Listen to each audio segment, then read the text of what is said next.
சர்வேஸ்வரனாலே சிருஷ்டிக்கப்பட்டதாக உள்ள இந்த கர்ம பூமியில எத்தனையோ ஜென்மாக்களுக்கு மத்தியத்துல மனுஷ ஜென்மாவை அடைந்து ஸ்ரீமத் ராமாயணத்தை சொல்லக்கூடிய பாக்கியத்தை ராமபிரான் நமக்கெல்லாம் அனுகிரகம் பண்ணியிருக்கா.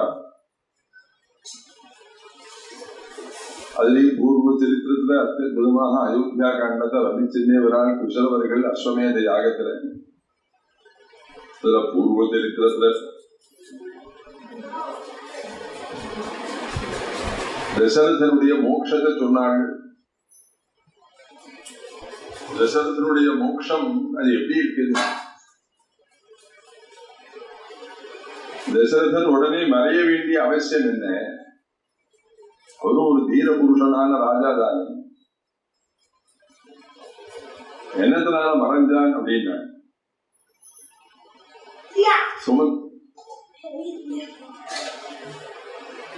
சுமந்திரன் திருப்பி வந்து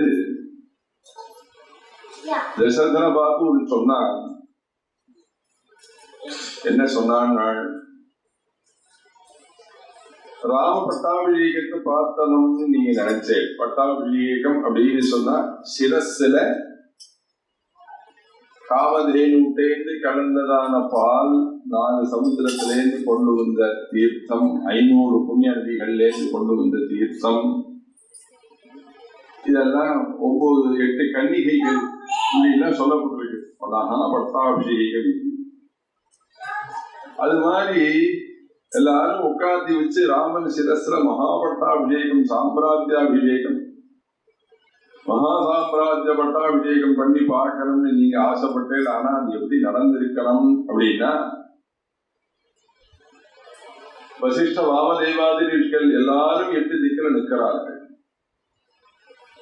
பெரிய சிம்ஹாசனத்துல ஔதும்பரி அப்படின்னு சொல்லக்கூடியதான மனத்தினால உண்டாக்கக்கூடியதான ஒரு பெரிய சிம்ஹாசனத்தை ராமனை உட்காத்தி வச்சு அந்த பக்கம் 8 மந்திரிகள், நடுத்த தசரதன், தசனுடைய பத்னிகள், அயோத்தியா நகர ஜனங்கள், ஆகாசத்துல 33 கோடி தேவதைகள், பிதிருகணங்கள், தேவகணங்கள், ரிஷி கணங்கள் எல்லாரும் சுத்தி வர நிற்க, அந்த பக்கம் சுக்ரீவன் நிற்கலாம், இந்த பக்கம் விபீஷணன் நிற்கலாம். இப்படி எல்லாரும் நின்று இருக்க, மங்கள வாத்தியங்கள் எல்லாம் கோஷிக்க, உலகம் முழுக்க சந்தோஷத்தை அடைய, அப்ப 33 கோடி தேவதைகள் ஆகாசத்திலிருந்து புஷ்பத்தை வாரி இறைக்க, நல்ல ஒரு அழகான சுபமங்கள வேளையில வசிஷ்ட பகவான், வசிஷ்டானிகள் 8 பேர் எல்லாரும் ராமனுக்கு பட்டாபிஷேகம் பண்ணணும், பண்ணி பார்க்கணும் அப்படின்னு நீங்க நினைச்சேள். ஆனா அது நடக்கல. ஆனா வேற ஒரு பட்டாபிஷேகம் நடந்தது. நான் நாடா பட்டாபிஷேகம் பண்ணி வைக்கணும், வேற ஒரு பட்டாபிஷேகம் ராமனுக்கு ஆயிடுதா அப்படின்னா தசரத்ராஜ்.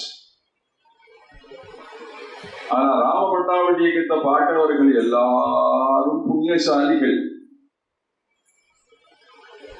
ஆனா நான் பார்த்த பட்டாபிஷேகம் புண்ணியம்னு எனக்கு சொல்ல தெரியல. என்ன சொல்லு அப்படின்னா, ஒரு பெரிய ஆலவிருஷம், அந்த ஆலவிருஷத்துக்கு கீழே ஒரு மரப்பலகா, அந்த மரப்பலகால குகன் ராமனை உட்காந்து வச்சார்.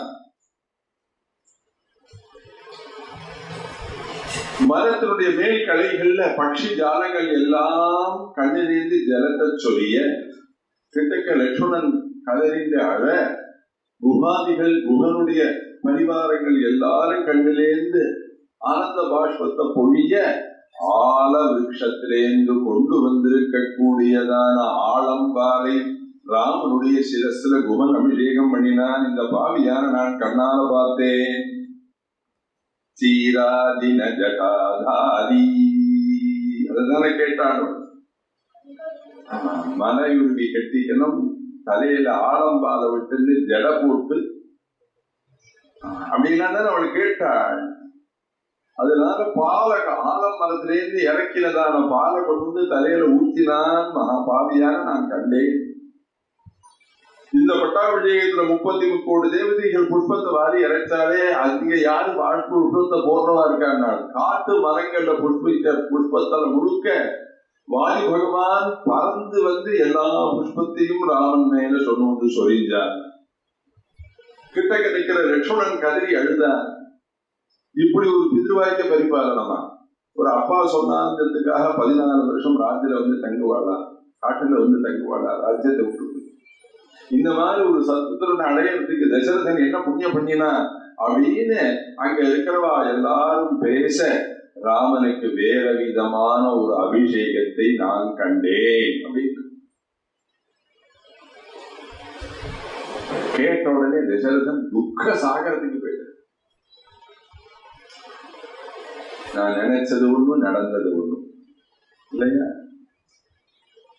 பிரஜாபதிரகாமயத பிரஜாஸ்ருஜேயேதி சதபோதப்யத சசர்பான ஸ்ருஜதா. பிரஜாபதி பிரம்மதேவனாவர் பிரஜாஸ்ருஜேய பிரஜைகளை சிருஷ்டிப்பதற்காக சதபோதப்யதா தபஸ் பண்ணினார், சிருஷ்டித்தார். என்ன கிடைச்சது? சசர்பான ஸ்ருஜதா. மனுஷர்கள் பிறக்கவில்லை, சர்ப்பங்கள்லாம் சிருஷ்டிக்க. பிரம்மதேவன் நினைச்சார், நான் ஒண்ணு நினைச்சேன், வேற ஒண்ணு நடக்கிறது. திரும்பி 2வது சிருஷ்டித்தார், பட்சி ஜாலங்கள்லாம் சந்திரதீய மதம். 3வது தான் மனுஷர்கள் சிருஷ்டியான வேதம் அப்படிதான் சொல்றது. அது போல தசரதன் என்ன நினைச்சான், நான் அன்னைக்கு ஏதோ யுத்த காலத்துல 2 வரத்வயத்தை கொடுத்தேன், அது இவ்வளவு பெரிய கஷ்டத்தை கொடுத்து நிறுத்தித்தா ராமன். அந்த மாதிரி தலையில ஆலம்பாட விட்டுந்தானா? நல்ல புத்திரன் அல்லவா, எனக்காக அல்லவோ ராஜ்யத்தை துறந்தான். சூரியம் நபஷ்யந்தி ராஜதாரா. ராஜாக்களுடைய பத்னிகளை சூரியன் கூட பார்த்ததில்லைன்னு வச்சனம். அப்படி இருக்கும்போது நடு காட்டுல என் குழந்தை கஷ்டப்பட்டான் அப்படின்னு நினைச்சிருந்து ராகவ மகாபாஹோ ராமனை நினைச்சது மோட்சத்தை அடைஞ்சுட்டார். மோட்சத்தை அடைஞ்சாள். பகவானே குழந்தையா பிறந்திருந்தாலும் கடைசி காலத்துல பகவான் கிட்டக்க இருக்கிறதுக்கு ஒரு புண்ணியம் பண்ணணும். எல்லாருக்கும் கிடைச்சிருமா? பகவான் கிட்டக்க இருந்து மோட்சம் கொடுக்கறது சில பேர்களுக்கு, எல்லாருக்கும் கிடைக்கல. ஜடாயுசுக்கு கிடைச்சது, சபரிக்கு கிடைச்சது, சரபங்கருக்கு கிடைச்சது, கிருஷ்ணாவதாரத்துல பீஷ்மனுக்கு கிடைச்சது. கடைசி டயத்துல பகவான் வருவதா தெரியாது, பகவான் ஞாபகம் வருமா தெரியாது, அப்ப புத்தி எங்க இருக்குன்னு தெரியாது. சதா இந்தியா பாகிஸ்தான் மேட்சியே பார்த்துட்டு இருக்கிறதுக்கு மரண அவஸ்தையில ஐயோ மேட்சி நடந்துட்டு என்ன ஆச்சு தெரியலையேன்னு உயிர் விட்டாரு வச்சுக்கோங்க, என்ன ஆகும்? ஆனா வரதும் இப்ப நம்ம சத்சங்கத்துல வாருங்கள், சத்சங்கத்துல ஈடுபடுங்கள், ராமாயணம் பாகவதெல்லாம் கேளுங்கள் கேளுங்கள்னு எதுக்காக இப்படி எல்லாம் பெரியவா அவங்களெல்லாம் கஷ்டப்படுத்துறான்னா, அந்த கடைசியில பகவானுடைய ஞாபகம் வருவதற்கு இப்பயே நம்ம பழக்கிண்டே இருக்கணும். பழக்கிண்டாதான் அப்ப ஞாபகம். ஒரு சினிமா நடிகை, ஒரு அலங்காரம் பண்றவன், மேக்கப்காரன் 2-3 மணி நேரம் அலங்காரம் பண்ணி வெளியே கொண்டு நிறுத்தலாம். இந்த 2 மணி நேரம் 3 மணி நேரம் மெனக்கிறது எதுக்கு தெரியுமோ? ஒரு கிளிக்கு. அந்த 3 மணி நேர சிரமம் ஒரு க்ஷணக்கால கிளிக்கு சிரமப்படுறான் அப்படின்னு சொன்னா, வாழ்நாள் முழுக்க நம்ம சத்சங்கத்திலேயே ஈடுபட்டு இருந்தோம். ஏன்னா அந்த மரண சமயத்துல ஒரு கிளிக் பகவத் தியானம் வரும். அதுதான் சத்சங்கம். சத்சங்கம் சத்சங்கம் சர்வேஷு காலேஷு மாம் அனுஸ்மரான. எப்போதும் எல்லா இடத்துலயும் என்னையே நடடா அப்படின்னு பகவத்கீதை. ஏன் உங்களை நினைக்கணும்னு கேட்டான். என்ன நினைக்க வேண்டாம், எதை நினைக்கிறையோ அது வாயிடுவாய். ஜடபிரதர் மான நினைச்சு உயிரை விட்டார், மானா வந்து கொடுத்துட்டார். பாகவதத்தில் அப்படிதானே, எதை நினைக்கணுமோ அது வாயிடுவாய். என்ன நினைச்சேன்னா என்னுள் ஒடுங்கி விடுவாய். ஆதிசங்கர பகவத்பாதாவுடைய கடைசி, ஆதிசங்கருடைய மாதா ஆரியாம்பாளுடைய கடைசி காலம் ரொம்ப அழகு. சங்கர விஜய் என்னை விட்டுட்டு போயிட்டு நீ சன்னியாசம் வாங்கிட்டு போறியப்பா அப்படின்னு ஆரியாம்பாள் வாசல் இருந்து அழும்பொழுது கடைசி காலத்துல கெட்ட கெட்டு நீ எனக்கு ஏதாவது பகவான் நாம சொல்ல வேண்டாமா, துளசி தீர்த்தத்தை விட வேண்டாமா,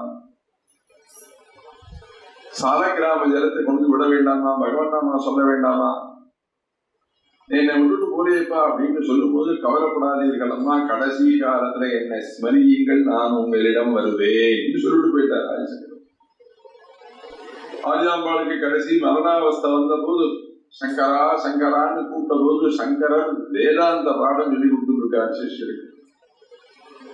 பாடத்தை பாதியில நிறுத்த முடியாத ஒரு நிலை. அதனால அவர் என்ன அப்படின்னா, அப்படியே பாடத்தை ஒரு நிமிஷம் நிறுத்துங்கன்னு சிஷ்யாவை கூப்பிட்டு கண்ணை மூடிட்டு பகவான் மகாவிஷ்ணுவ ஸ்தோத்திரம் பண்றார். ஸ்ரீயா ஸ்ரீஷ்டோ விஷ்ணு ஸ்திரதர குரு வேத விஷயா. வேதத்தினாலே தெரிஞ்சுக்க முடியாததானே மகாலட்சுமியின் நாயகனான ஹே மகாவிஷ்ணு அக்ஷி விஷயா, எங்க அம்மாவுக்கு கண்ணுக்கு எதிர்த்தாப்புல போய் நின்றுட்டு மோட்சத்தை கொடுக்கணும் அப்படின்னு பிரார்த்திக்க. பொதுவாவே ஆதிசங்கரர் ஆத்திரையை போத்துறதுக்காரு. அவர் அவாதுக்கு குலதெய்வம், அவ கேரளாக்கார அவளுக்கு குலதெய்வம் கிருஷ்ணன்.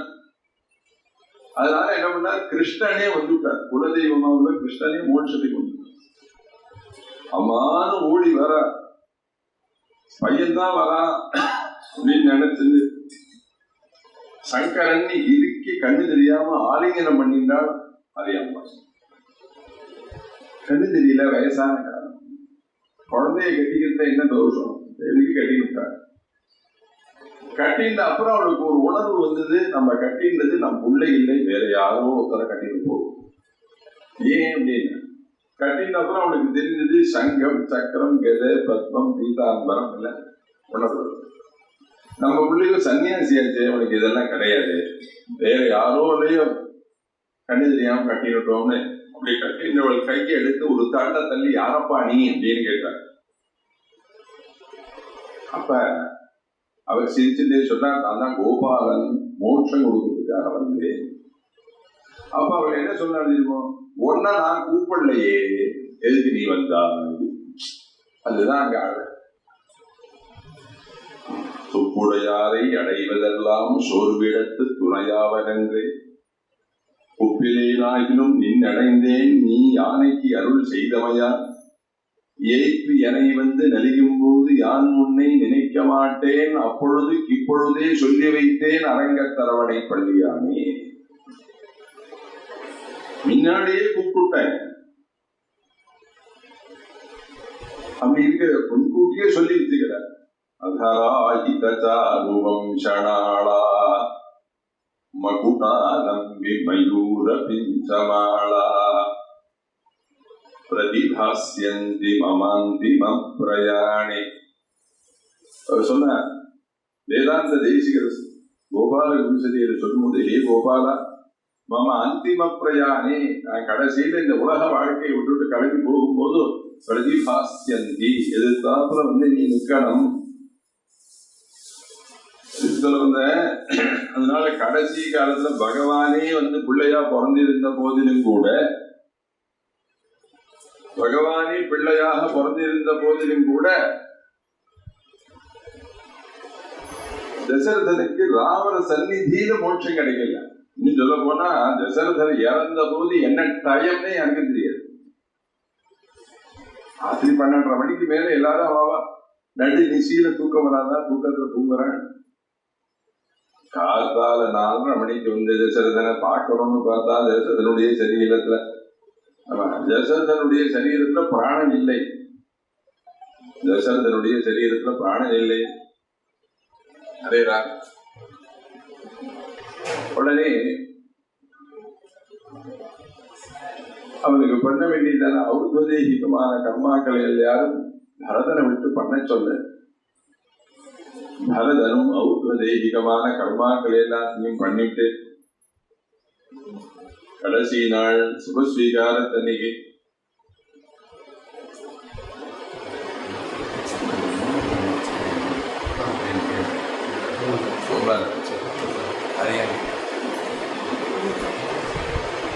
ஜெகதேச புரோஹிதம் நாள். வாத்தியார பார்த்த உடனே எழுந்து நின்று நமஸ்காரம் பண்ணக்கூடிய வம்சம் அந்த சூரிய வம்சம். இது நாள் வரையில் ஒரு நாள் உத்தர கூடாவா எதிர்த்து பேசினது கிடையவே கிடையாது.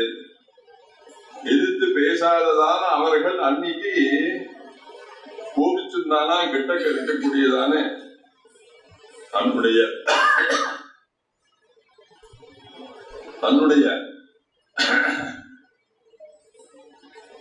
தன்னுடைய அண்ணா பட்டாபிஷேகம் பண்ணிக்க வேண்டிய இருக்க அண்ணா ஒரு நான் பட்டாபிஷேகம் பண்ணிப்பேனா,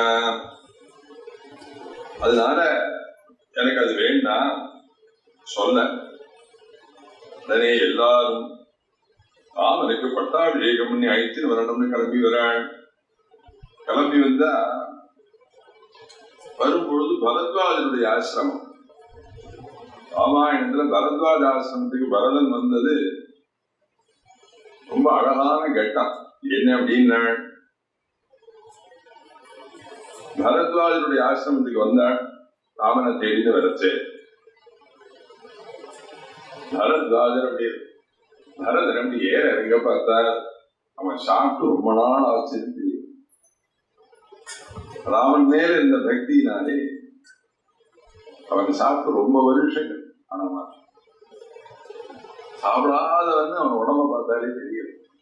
ஏன்னா அப்பா மரணம், அண்ணா காட்டுக்கு போயிட்டார், அபவாதம் இருக்குமோன்னு மனசுக்குள்ளார ஒரு பயம். அதுக்காக அவன் வருத்தத்துல இருக்கான். வருத்தத்துல இருக்கக்கூடியதான அவனை பார்த்த உடனே பரத்வாஜன் சொன்னான், பரதா நீ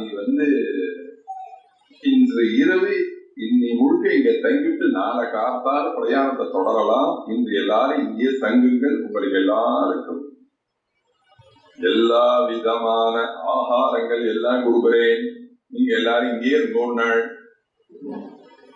பெரியவா வார்த்தை சொன்னா அது மீறது கிடையாது. 3 நாள் தங்கிவிட்டார். அவன் என்ன சொன்னான், என்ன தங்குவோங்களே நானும் தங்கிடுறேன். ஆனா நான் உண்டிமாவல்ல, பெரிய சைன்யங்களோட வந்திருக்கேன். ஒரு 10 பேரா ஒரு ஊருக்கு பேர் கட்ட ஒருத்தர் மாத்திரம் தனியா போய் ஹோட்டல்ல போய் நல்லா நன்றிசா சாப்பிட்டு வந்தாருன்னு வச்சுக்கணும். 9 பேர் ரூம்ல பட்டி கிடக்க ஒருத்தர் போய் சாப்பிட்டு வந்தார். அது அழகல்ல.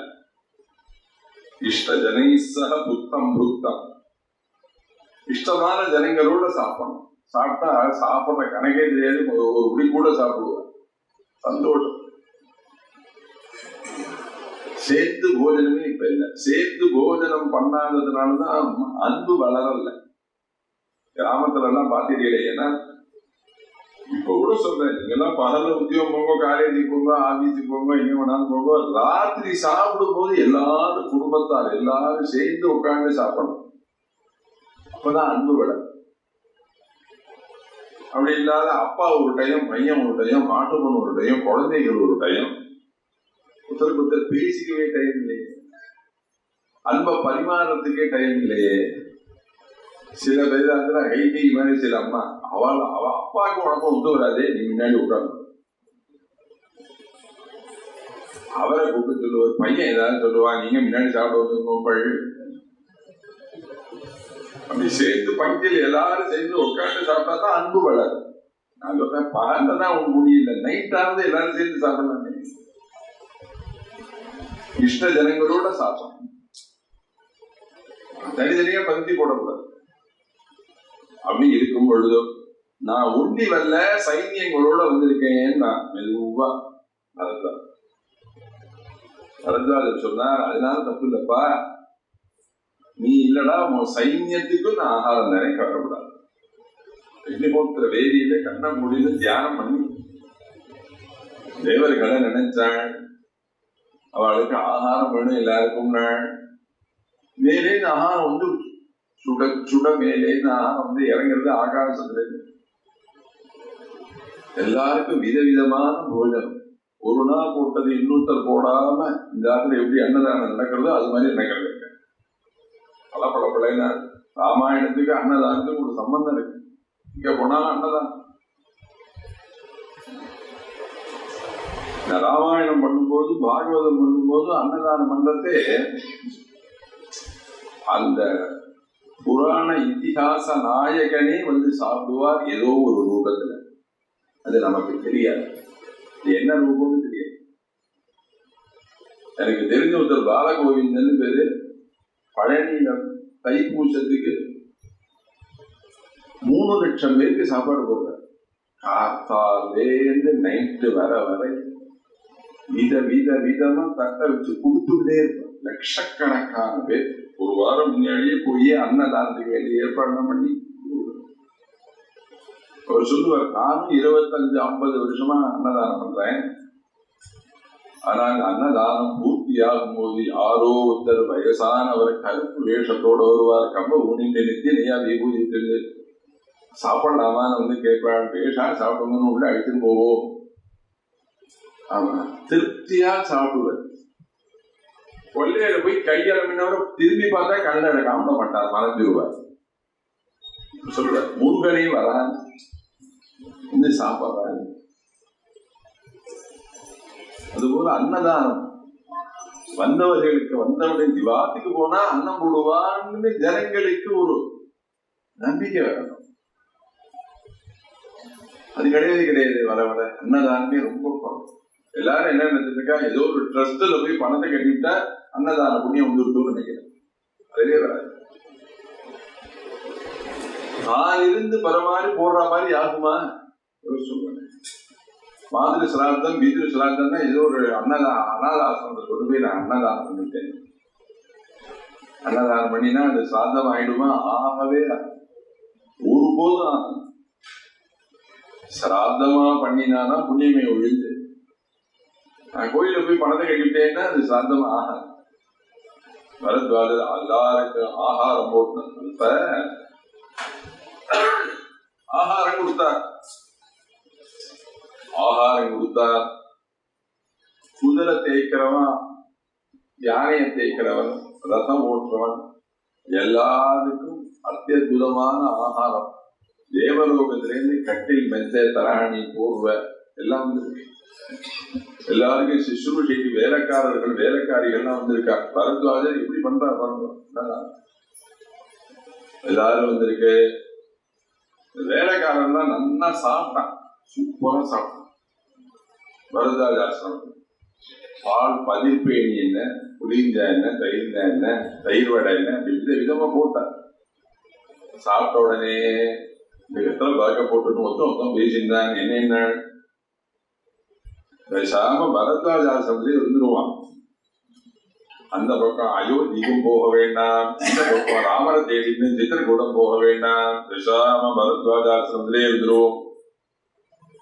பொண்ணு பார்க்க வந்து மாமியார் சுட சுட பத்தியை கொண்டு போடுறதே, மாப்பிள்ள ஒரு திரைக்கு 2 திரையா வாங்கி சாப்பிடுறதே நினைச்சுப்பான். ஓஹோ, இது ஜென்மா முழுக்க நமக்கு கிடைக்க போகுது நினைச்சுட்டு இருப்பான். ஒரு 10 வருஷம் கழிச்சு பார்த்தா தெரியும். 3ஆம் நாள் பழைய கொண்டு வந்து ஃப்ரிட்ஜிலேருந்து எனக்கு கீழே வைப்பது. அது மாதிரி மருந்து இருந்து 3 நாள் ஒரு வச்சனம், அவ்வளவுதான். அப்புறம் காக்க பிக்க அவாவாத்துக்கு போயிடணும். அதுதான் அழகு. அவாவாத்துலதான் அவாவா இருக்கணும். அதுதான் அழகு. இந்த மாதிரி எல்லாரும் ஆகாரத்தெல்லாம் கொடுத்த உடனே பார்த்தா அயோத்தியம் வேண்டாமும் வேண்டாங்கியே தங்கிடுவோம். மறுநாள் காலத்தால தேவலோகத்திலிருந்து வந்த செட்டி எல்லாம் போயிடுச்சு, மறைஞ்சு போயிடுச்சு. மெஞ்சையில படுத்துட்டு ரொம்ப நாளா தூங்குறவன், புல்லோதர் மாதிரி தூங்குவான். மெஞ்சையில நின்று தூங்கிட்டு தான் தூக்க கிடக்கிறது. தேவலோகத்துக்கு கொண்டு போயிட்டா ஒரு புல்லு கட்டில கீழே படுத்துட்டு இருக்காங்க. மெட்ராஸ எல்லாரும் ராத்திரியில தூங்கிட்டே இருக்கிறது. திடீர்னு கைய கீழே அப்படி தங்க விட்டா தண்ணி பட்டது. நைட்டு 12 மணிக்கு 2015. என்னடா இது, சமுத்திரக்கரையில வந்து படுத்துருக்கமா, ஒன்னும் புரியலையே அப்படின்னு. கரண்ட் வேற இல்லையா? இப்படி மெதுவா எட்டி பார்த்தா ஜல சமிருத்தியில பார்க்கடல்ல பகவான் எப்படி பள்ளி கொண்டாரோ அது மாதிரி பள்ளி கொண்டாடல இல்லையா? நம்மள கண்ணால பார்த்தோம் இல்லையா? அது மாதிரி கீழே கிடக்கிறான் எல்லா பசங்க. காத்தால எல்லாரும் கிளம்பும் போதும் கௌசல்யா, சுமித்ர, கைகேயி எல்லாரும் வந்து பரதல்ல. மகானவர் சின்ன வயசுலேருந்து வேதாத்தியாயம் பண்ணி அக்னிஹோத்திரம் பண்ற நல்ல ஒரு அற்புதமான மகானுபாவர். அவரை போய் நமஸ்காரம் பண்ணணும்னு ஆசைப்படுறேன். நாங்கெல்லாம் நமஸ்காரம் பண்றோம், நீ போய் சொல்லுனாள்.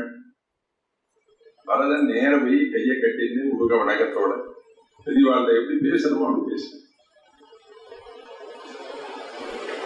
இங்க மாதாக்கள்லாம் நமஸ்காரம் பண்ணணும்னு ஆசைப்படுறா, நமஸ்காரம் பண்ணலாமா? பண்ணலாமே, வர சொல்லு. உடனே நமஸ்காரம் பண்ண வந்தாள். முதல்ல கௌசல்யா தேவி நமஸ்காரம் யாருப்பா அப்படின்னு கேட்டார். யாரு இந்த ஸ்திரீ? அப்படி நமஸ்காரம் பண்ணும் பொழுதும் இவள் ஆறு தெரியுமோ? தர்மமே உருவான ராமனை, சக்கரவர்த்தி திருமகனை பெற்றெடுத்த மகாபாகியசாலியான யசோதையும் மகாபாகியசாலியான கௌசல்யா தேவின்னு காமிச்சாள்.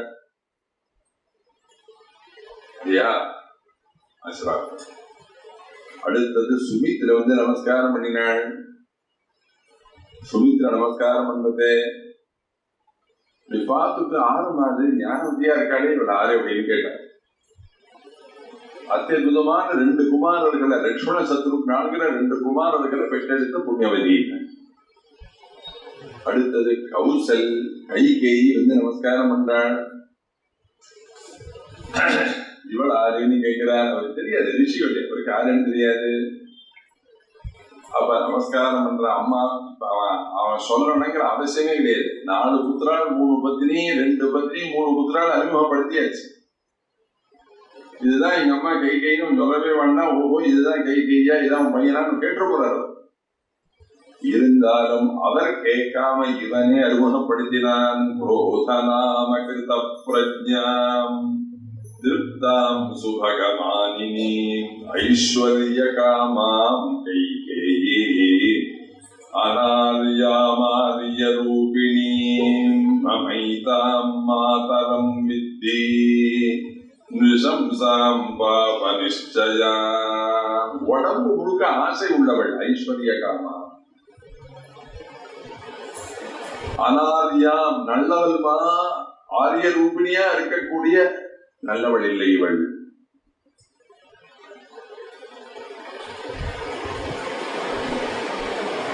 மகாபாவியான என்னை பெற்றெடுத்த பாகியவள் என்னுடைய அம்மா. அமைதாம் மாதரம் வித்தி, என்னுடைய அம்மாவா நீங்கள் தெரிந்து கொள்ளுங்கள் சொல்ல. திரும்பி பார்த்தார். வரதா அப்படி கிட்ட உட்காரு. என்ன நடந்தது உனக்கு தெரியுமா? தெரியாது, சொல்றேன். ராமரை பார்த்து உங்க அப்பா என்ன சொன்னார்? அபிசாத்திய அசுபான் ராமா சொப்னே பஷ்யாமி தாருணான். பார்க்கத்தகாததான துர்சொப்பனங்களில் யாம் கண்டேன் ராமான்னு சொன்னார். அது என்ன அர்த்தம் தெரியுமா? ஒரு நாளைக்கு வெடிகாலத்தால சொப்னம் கண்டான் தசரதன். என்ன சொப்னம்னா, அந்த அயோத்தியா நகர ராஜ்யாவை யமன் கொண்டு போறான்னு சொப்னம் கண்டான். யமன் கொண்டு போறான்னு சொப்னம் கண்ட உடனே தூக்கத்துல அப்படியே பதற அடிச்சுட்டு எழுந்து உட்காண்டா உடம்பெல்லாம் வேர்த்து கொட்டுறது. ஏன் நான் தானே கிட்ட கிட்ட விசிறாள். 1 மணி நேரம் ஏதாவது சொல்லலாமா சொல்லக்கூடாதான்னு யோசிச்சுட்டே இருந்தவன் அப்புறம் திடீர்னு சொல்லிவிட்டான், இந்த அயோத்தியா ராஜ்யத்தை ஆளக்கூடிய மகாராஜாவை யமன் கொண்டு போவதாக நான் சொப்பனம் கண்டேன் அப்படின்னு கைகேயிட்ட தான் சொன்னேன். கௌசல்யிட்ட சொல்லல, சுமித்ரையிட்ட சொல்லல, மந்திரிகள்கிட்ட சொல்லல, முற்றாக ஆற்றிய சொல்லல, பிரிய பத்தினியான்னு கைகேயிட்ட சொல்ல. உடனே கைகேயி கிட்ட அப்படியா அப்படின்னு சொல்லிட்டு, அதெல்லாம் ஒன்னும் ஆகாது, ரங்கநாதன் இருக்க, பகவான் நம்மளை ரட்சிப்பார், கவலைப்படாதீர்கள், பொம்மநாட்டியோடைய அவனுக்கு தைரியம் சொல்லி அவனுக்கு அன்னபானங்கள்லாம் கொடுத்து அனுப்பிச்சுட்டு வித்வான்கள் எல்லாரையும் அழைச்சிட்டு இந்த மாதிரி இந்த ஆத்துக்கார சொப்பனம் கண்டாரு, இதுக்கு என்ன பலன்னா கூடிய சீக்கிரம் இந்த அயோத்தியா நகர ராஜாவை கொண்டு போகிறான் யம தர்மராஜா. அதுதான் அதுக்கு பலன். அந்த ஜோசியம் சொன்னதான அவளுக்கு எல்லாருக்கும் நிறைய ஸ்வர்ணங்களை கொடுத்து அனுப்பிச்சுட்டு இப்ப யாரா பண்றதையும் யோசிச்சுட்டே இருந்தாள் கைகேயி. ஏன்னா ஆத்துக்காரருக்கு ஒரு கஷ்டம் வந்திருக்கு. இப்ப என்ன பண்ணலாம்? ஒருத்தருக்காக ஒருத்தர் உயிரை கொடுத்துட முடியுமா? அது எப்படி கொடுக்க முடியாது. சில பேர் கொடுக்கறார், சில பேர் கண்ணாக்கர். பாபர் மசூதின்னு சொல்றாரு. இந்த பாபருடைய பிள்ளைக்கு ஹுமாயூன்னு பேரு. அந்த ஹுமாயூன் பெரிய உடம்பு வந்து படுத்தபடிக்கே ஆயிட்டார். அங்க இருக்கிற வைத்தியர்கள்லாம் சொன்னா இவன் இனிமே பழைக்க மாட்டான். அவன் என்ன பண்ணா, அவ தெய்வத்திட்ட போய் நமஸ்காரம் பண்ணான். நான் எல்லாம் ஆண்ட அனுபவிச்சேன், எல்லாம் ஆயிட்டு என் புள்ள சின்ன பையன், அவன் தான் அனுபவிக்கிறேன். தெய்வமே, என் உயிரை எடுத்துக்குள், என் புள்ள வாழணும், என் புள்ள உடம்பு சௌரியமாகி அவன் வாழட்ட, என் உயிர் போகட்டும்னா மறுநாளைக்கு பாபர் போயிட்டா ஹுமாயூன் எழுதுட்டான். அதுபோல தசரதனுக்காக தன் உயிரை கொடுத்துடலாமா, இல்ல வேற ஏதாவது பலிகள் கொடுக்கலாமா இப்படின்னு இவள் யோசிச்சுட்டே இருக்கிறது. அடுத்த 4 நாள்ல ராம பட்டாபிஷேகம்னு ஒரு ஸ்கிரிப்ட் ஆரம்பிச்சு விட்டான் தசரதன். அவள் பார்த்தாள், இந்த ஸ்வப்ன பலன் ஒன்னும் தசரதனை கொண்டு போகிறது. தசரதன் இப்ப அடுத்தது பட்டாபிஷேகம் ராமனுக்குன்னு ஒரு ஸ்கிரிப்ட போட்டிருக்கான். அந்த ஸ்கிரிப்ட் பிரகாரம் ராமனுக்கு பட்டாபிஷேகம் நடந்ததே ஆனால் ராமன் இறந்து போவான். ரொம்ப மாற்றம். தசரதன் போய் எப்படியாவது நமஸ்காரம் பண்ணி, எப்படியாவது நீங்களும் பட்டாபிஷேகம் பண்ணிக்க வேண்டாம், ராமனுக்கும் பட்டாபிஷேகம் வேண்டாம், யாரும் ஒருத்தருக்கு பட்டாபிஷேகம் பண்ணுங்கன்னு சொன்னா கேட்க மாட்டான். அது மரபும் அல்ல. மூத்த பிள்ளைக்கு தான் பட்டாபிஷேகம் பண்ணணும். அப்ப என்ன பண்ணினான் அவள் தான், தசரதரையும் காப்பாற்றணும், ராமரையும் காப்பாற்றணும்னா நம்ம வயத்துல பிறந்த பரதன் இறந்து போனாலும் போகட்டும், அந்த பட்டாபிஷேகத்தை பரதன் மேல மாத்தணும்னு அவள் பிடிவாதக்காரியாக வரத்வயம்ங்கிற 2 பிடிவாதத்தினாலே அந்த பட்டாபிஷேகங்கிற சாசனத்தை மாத்தினாள்.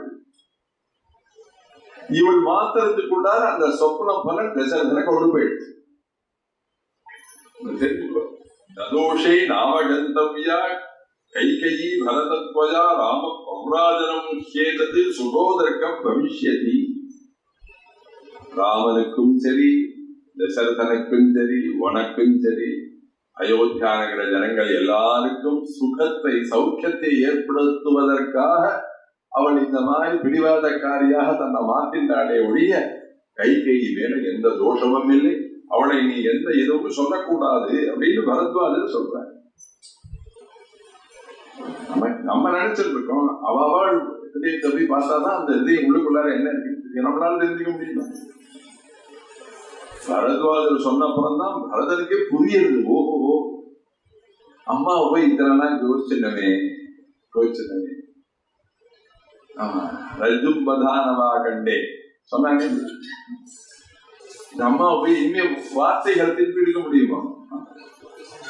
நல்லா எல்லாத்தையும் சகிச்சு இருக்கணும். கோபத்துல வார்த்தைகளை வெளியிட்டுட்டால் அந்த வார்த்தைகளை எடுக்க முடியாது, சாத்தியப்படாது.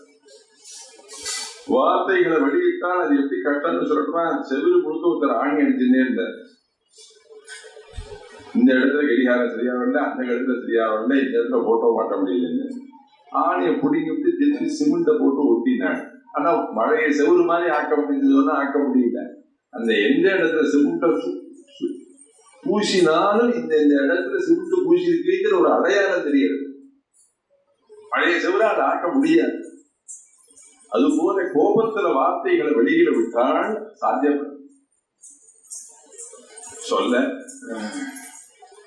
உடனே கிட்டக்க அத்தியுதமாக ராமருடைய ஆசிரமத்துக்கிட்டக்க வர வந்தா.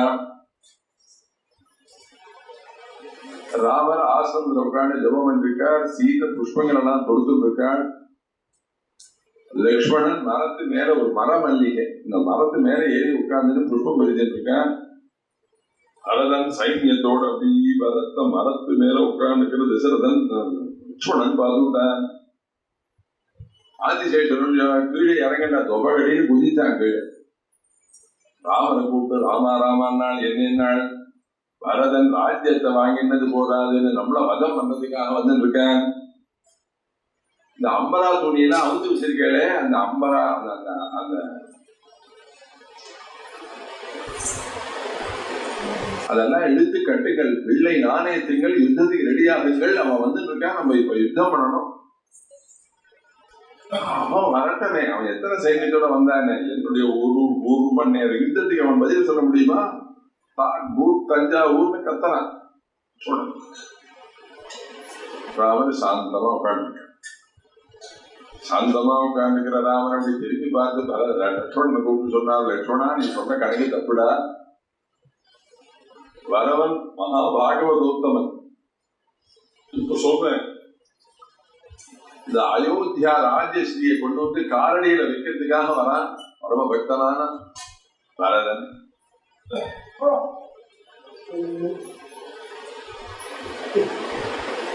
லட்சுமணன் சொன்னா, யாரை பார்த்தாலும் உங்களுக்கு நல்லவளாவே தெரியும், நல்லவர்களுக்கு யாரை பார்த்தாலும் நல்லவளாவே தெரியும். நான் சொன்னா நீங்க நம்ப மாட்டேன், நீங்க வேணா பாருங்க, வந்த உடனே இறுதி யுத்தம்னா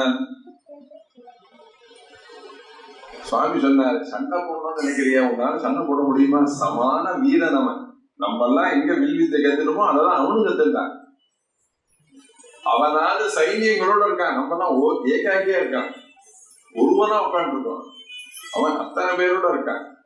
அவன்கிட்ட போய் யுத்தத்துக்கு போக முடியுமாடா?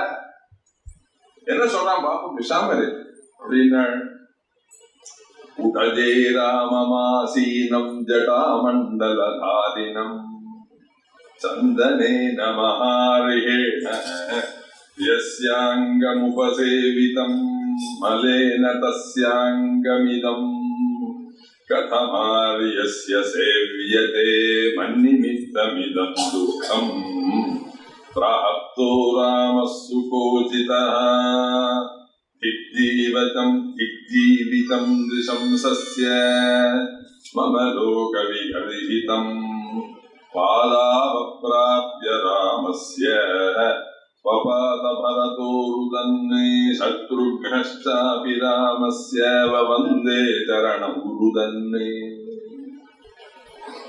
அப்படியே ஒவ்வொரு இடமா விசாரிச்சுட்டே வந்துட்டு இருக்கான். விசாரிச்சுன்னு வந்துட்டே இருக்கிறதே, இங்க ஒரு ரிஷி இருக்கார். அந்த ரிஷியினுடைய ஆசிரமத்துல ரிஷிய பார்த்து, எங்க அண்ணா ராமகிரான் இங்க எங்கேயாவது எங்க இருக்காரு சொல்லுங்கள் அப்படின்னு கேட்கணும்னு அவன் உள்ள வரான். ரிஷிய கேட்போம்னு அவன் உள்ள வரும்பொழுது கிட்டக்க வந்து பார்க்கறான், அது ரிஷி இல்ல, நம்ம அண்ணானே. அஜே ராமமாசீனம் ஜடாமண்டலதாரிணம். நினைச்சானா ராமனை பார்த்த உடனே எவருடைய சரீரத்துல சந்திரங்கள் பூசி பார்க்க வேண்டுமோ அந்த சரீரத்துல காட்டனுடைய பகுதிகள் எல்லாம் மேலப்படிய கண்டான். மலேன தஸ்யாங்கமிதம். இத்தனை கஷ்டமும் அவருக்கு வந்தது யாரால தெரியுமா? மன்னிமித்தமிதம் துக்கம். பாவியான நான் ஒருத்தன் இந்த சூரிய வம்சத்துல வந்து பிறந்தது நான் அல்லவோ ராமன் இந்த கஷ்டத்தை அடைகிறார் அப்படின்னு நினைச்சான். கண்ணிலேருந்து கண்ணீர் கொட்டுறது, நடந்து வர பாதை தெரியல, கீழே விழுந்து அழறான். பாதவு அப்பிராப்திய, பாதங்கள் கிடைக்கவில்லை. சத்ருகன் கிட்ட வந்து நமஸ்காரம் பண்ணி எழுத கீழே கடக்கிற பரதனை அப்படியே தூக்கின்னு வந்து சுவாமி கிட்டக்கு வந்து நின்னுட்டு பரதனை தூக்கி பிடிச்சார். அவனை தூக்கி பிடிச்ச அவனை கிட்டக்கு வந்து நிறுத்தி வச்சிருந்து அவன் எப்படி இருந்தான்? ஜடிலம் சீரவசனம் பிராஞ்சலிம் பதிதம் புவி ததர்சராமோ துர்தர்ஷம் யுகாந்தே பாஸ்கரம் யதா. யுகத்தினுடைய அந்தியத்துல கடைசியில சூரியன் எப்படி கீழே விழுவானோ அது மாதிரி கீழே விழுந்து கிடக்க கண்டான். அப்படி கீழே விழுந்து கிடக்கிறான் பரதன். இந்த பரதனை கிட்டக்க வந்து வந்து பரதா பரதா எழுந்துடுறா, எதுக்கு இங்க வந்தாய்? நான் சொல்லும் போதே அப்பாக்கு சுஷ்ரூஷ பண்ணிட்டு அங்கன்னா இருக்கணும்னு சொன்னேன். அதே எல்லாத்தையும் கூட எதுக்கு இங்க காட்டுக்கு எதுக்கு ஓடி வந்தாய்? யாராவது உங்ககிட்ட இந்த ராஜ்யத்தை புடுங்கி விட்டாளா?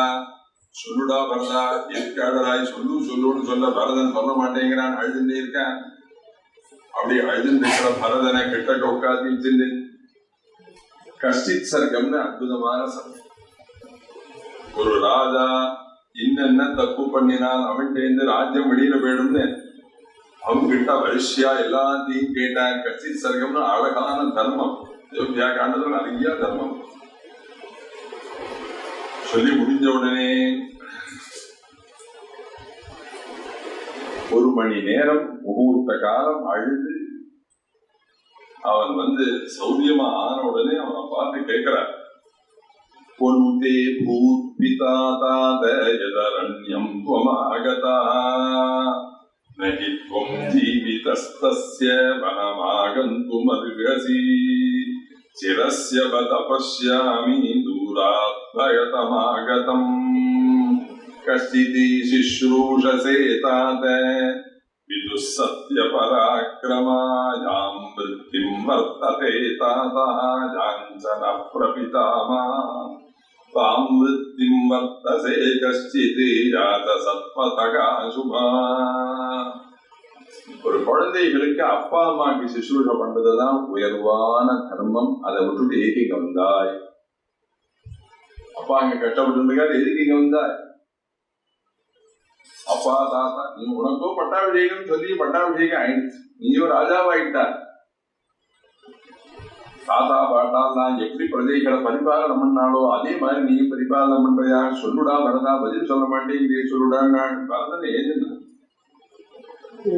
ராமஸ்ய வசனம் ஸ்ருத்வா பரதः பிரத்யுவாசः கிம் மே தர்மாத் விஹீனஸ்ய ராஜதர்மः கரிஷ்யதி சாஸ்வதோயம் சதா தர்மः ஸ்திதோஸ்மாசு நரர்ஷபா ஜேஷ்டபுத்ரே ஸ்திதே ராஜன்னே ந கனீயான் கிருபோ பவேத். அழகா பேசுறான். பரத பிரத்யுவாசா அவன் சொன்னான், இத்தனை கட்சித் சர்க்கத்துல இவ்வளவு தர்மத்தை குட்டினேனே,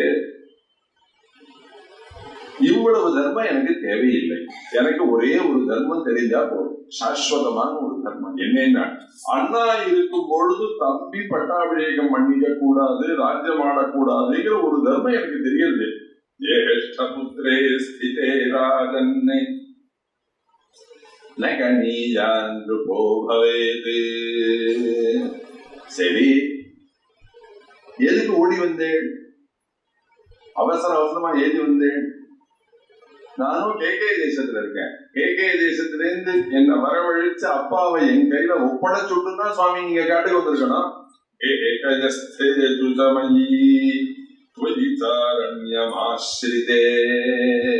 எங்கிட்ட அப்பாவை ஒப்படைக்காம நீங்க காட்டுக்கு வந்துட்டு நானும் கேகே தேசத்துல இருந்தேன். அதனால என்ன நடந்தது தெரியுமோ? என்னடா நடந்தது பிரிஷா அப்படின்னு நான் ராமபிரான் அப்பதான் சொன்னான். திபமாரியகதோ ராஜா யாயதூகஸ்ஸதாம் மதः நிஷ்காந்தமாத்ரே பவதி சஹசீதே சலக்ஷ்மணः துக்கசோகாபிபூதஸ்து ராஜா திரிவமப்யகாதே. லக்ஷ்மணனோடையும் சீதையோடையும் அப்பாவை விட்டுட்டு எப்ப நீங்க காட்டுக்கு வந்தேனோ, நான் எப்ப கேகே தேசத்துல இருந்தேனோ, அப்பா நம்மளுடைய அப்பாவா இருக்கக்கூடிய தசரதன் மறைஞ்சான். திருதிவம் அப்படியா?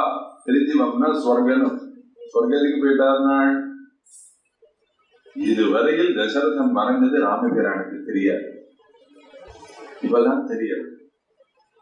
தெரிஞ்ச உடனே ஆஹா அப்பா மறைஞ்சுட்டாரா அப்படின்னு சுவாமி கதறி அழும் பொழுது அவரை பார்த்து சொன்னான். வாமேவ சோதந்தவ தரிசனேப்சுஹு த்வயேவ சக்தாமனிவத்ய புத்யம் த்வயா விஹீனஸ்தவ சோகருக்ணः த்வாம் சம்ஸ்மரன்னஸ்தமிதः பிதாதே சுவாமேவ சௌதன்னே உங்களையே நினைச்சு வருத்தப்பட்டு தபதர்சனே சுகு திரும்பி எப்ப இந்த ராமனை காண்போம்னு ஆசைப்பட்டு உங்கள்கிட்டயே புத்திய வச்சுண்டு நீங்கள் இல்லாத ஒரு வருத்தத்தினாலே வாம் சம்ஸ்மரன் அஸ்தமிதா பீதாபே உங்களை நினைத்துக் கொண்டே தசரதன் மறைந்தார்.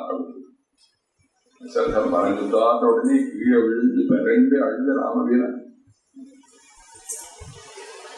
பரதனை பார்த்து சொல்றான், பரதான் நான் என்னேன் அப்பா குழந்தை மேல வச்ச பிரியத்தை ஒருபோதும் குழந்தைகளாலே அப்பா மேல வைக்க முடியாதுடா பரதா. பரதனுக்கு புரியல. ராமர் சொல்றார், ராமம் வினா க்ஷணமபி நதீவேய மகம் துருவம். ராமன் இல்லாமல் ஒரு க்ஷணகாலம் அயோத்தியில உயிர் வாழ மாட்டேன்னு சொன்னார். நல்ல அப்பா நல்ல வார்த்தைகளை சொன்னார். நல்ல வார்த்தைகளை சொன்ன பிரகாரமே நான் காட்டுக்கு வந்துட்டேன்ன உடனேவே என்னுடைய பிரிவு தாங்காமல் எங்க அப்பா உயிரை விட்டுட்டான்னு நீ எங்கிட்ட வந்து சொல்லும் பொழுது நான் நல்ல பிள்ளையாக இருந்திருப்பேனே ஆகில் என்ன நினைச்சிருந்து எனக்காக எங்க அப்பா உயிரை விட்டுட்டான்னு கேட்ட உடனேவே நானும் திரும்பி உயிரை விடணுமேடா வரல. உயிரை விடலையே. இதுல இருந்தே உங்களுக்கு தெரியுதுடா, அப்பா குழந்தை மேல வச்ச பிரியத்தை ஒரு பொழுதும் குழந்தைகளாலே அப்பா மேல வைக்கவே முடியாது. உணரலாம். எப்போ உணரலாம்? அவனுக்கு கல்யாணம் ஆகி அவனுக்கு 2-3 குழந்தை எல்லாம் பொறுத்து அந்த குழந்தையெல்லாம் ஸ்கூல்ல இருந்து காலேஜ்ல இருந்து லேட்டா வந்தா வாசல்ல இருந்து அடாடா நம்ம குழந்தை நல்லபடியா வந்து சேர்த்தமேன்னு பகவானை பிரார்த்திக்கும் பொழுது அப்போ உணரலாம், நம்ம அப்பா அம்மாவும் நம்மளை இப்படிதான் கஷ்டப்பட்டு வளர்த்திருப்பா. நான் நிறைய கதையில சொன்னேன், அம்மாவுடைய பாசம் புரியும், அப்பாவுடைய பாசத்தை புரிந்து கொள்ள முடியாது. சரசன் மறந்துட்டான உடனே ராணி வேறிருந்த மரம் கீழே விழுவது போல விழுந்து மிரண்டு அழுது. அழகா இருக்கு அயோத்தியா காண்ட. பிரிய புத்திரனாலே சிராத்தாதிகள் பண்ணினார், அப்பா சந்தோஷத்தை அடையறாள்னு சொல்றா பெரியவாள்லாம். நானும் சிராத்தாதிகள்லாம் பண்ணி அப்பாவை கரையேற்றினேன். ஆனால் அது சரியா போய் சேர்ந்துதான் சேரலையான்னு தெரியல. பரதனும் எனக்கு பிள்ளை இல்லை, பரதன் பண்ணக்கூடிய கர்மாவும் என்னை வந்து சேர வேண்டாம்னு சொல்லிட்டு போயிட்டாரே, நான் பண்ணினேனே, இது எங்க போச்சுன்னு தெரியல. நீங்க வேணா பிரியபுத்திரனா இருக்கிற நீங்கள் ஒரு தடவை அப்பாவுக்கு சிராதம் பண்ணுங்கள். கிட்ட இருக்கிற வசிஷ்டரை கூப்பிட்டு சிராதம் பண்றதுக்கு ஸ்நானத்தை பண்ணிட்டு தர்ப்பணம் பண்ணி சிராதம் பண்ணுவோம். நடுக்காட்டில் அரிசி இங்க இருக்கு, அரிசி கிடையாது. மூங்கில்னா தொப்பு தொப்பா கலந்திருக்கிறது. இந்த மூங்கிலுடைய வேர் அடியில எறும்புகள்லாம் சில அரிசிகளை கொண்டு வச்சிருக்கும். மூங்கில் அரிசி அதை கொஞ்சோண்டு கொண்டு வந்து அதை சாதமாக சமைச்சு அதை பிண்ட பிரதானம் பண்ணி இங்குதி பின்னியாகம்னா சொல்றது சொல்லியிருக்கிறது அயோத்தியா காண்டம். தெற்க பார்க்க தர்பைய பரப்பி தசரதன் பேரை சொல்லி பிண்ட பிரதானம் ராமபிரான் பண்ணேன். அதை பார்த்துட்டே கை கௌசல்யா தேவி சொன்னாள். ஏற்கு ஸ்லோகங்கள்லாம் 64 தேசத்துக்கு அதிபதியாக வாழ்ந்ததான என்னுடைய ஆத்துக்காரா இருக்கக்கூடிய தசரதனுக்கு ஒரு மூங்கில் அரிசியிலேருந்து கொண்டு வந்து சாதம் பண்ணான்னு என் பிள்ளை, இதை நான் பார்த்துட்டு இருக்கேன். இதை பார்த்து என் இதயம் வெடிக்கலையே, நான் உயிரோடு இருக்கேன். ரொம்ப சோகமான விஷயம். அப்பா அம்மா மறையத்தை தான் சோகம்னா என்னென்ன புரியும்.